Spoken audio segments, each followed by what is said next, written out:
Welcome back to the Mountain Morning Show. One of my favorite parts of the festival so far has been speaking to all of the amazing musicians and composers that contribute such an important part to all of the projects that we eventually see on film. I'm thrilled to be sitting down with the composer of Sidney Hall, Darren Morze. Good morning. Good morning. Thanks for having me.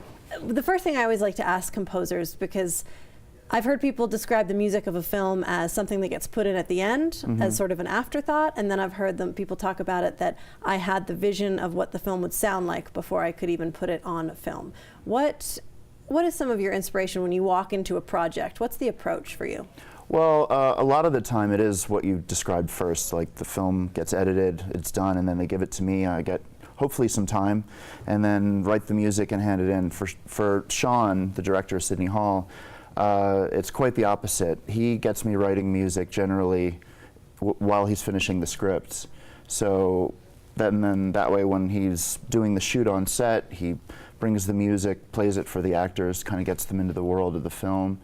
And then the music just kind of keeps evolving as we get towards the finishing stage of the film. So for him, we have that kind of rapport where we work together like that. Well, and you obviously are very collaborative. You said that you've done all of his films. And I think part of the appeal of Sundance and Slamdance are for young filmmakers to be able to learn from each other and ask questions and sort of grow as artists as they present their own work.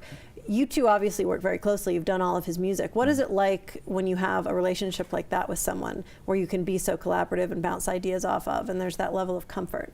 Well, you know, there's a level of trust. Like I know that Sean's gonna, generally I'll write the music thinking it's gonna go in one way, and then oftentimes he'll change it around and put it in a totally different scene sometimes, or you know, just use one part of it or one element. And you know, he trusts me to come up with music that he likes, and I trust him that, you know, whatever I give him, he's gonna figure out a great way to put it into the piece.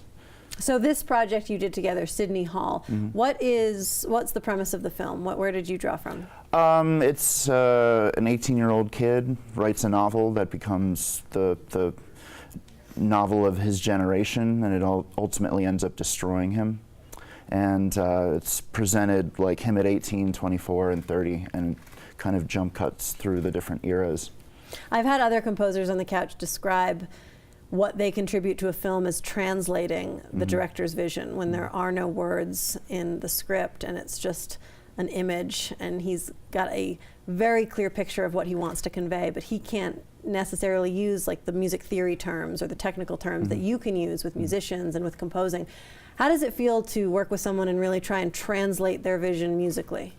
I love it. You know, it's part of the gig. It's a challenge. You know, I don't necessarily have that. I mean, with our producer Jonathan Schwartz, you know, who also had some creative input into the project.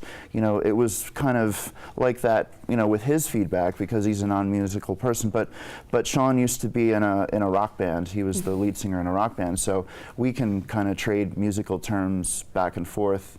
And you know, he can tell me down to specific chords, like, yeah, the third one, make that minor instead of major or whatever. And it's great. It's refreshing because, again, like, I trust him, and you know, his feedback is always helpful and positive. And you know, a lot of times other directors, when they think they can use musical terms, it's actually a little bit more of a hindrance. And right, when they think they can speak the language and can't so much. It's kind of a red herring. It sends me off on the wrong direction. So this is your first Sundance Festival, right? Yeah. What's your impression been so far?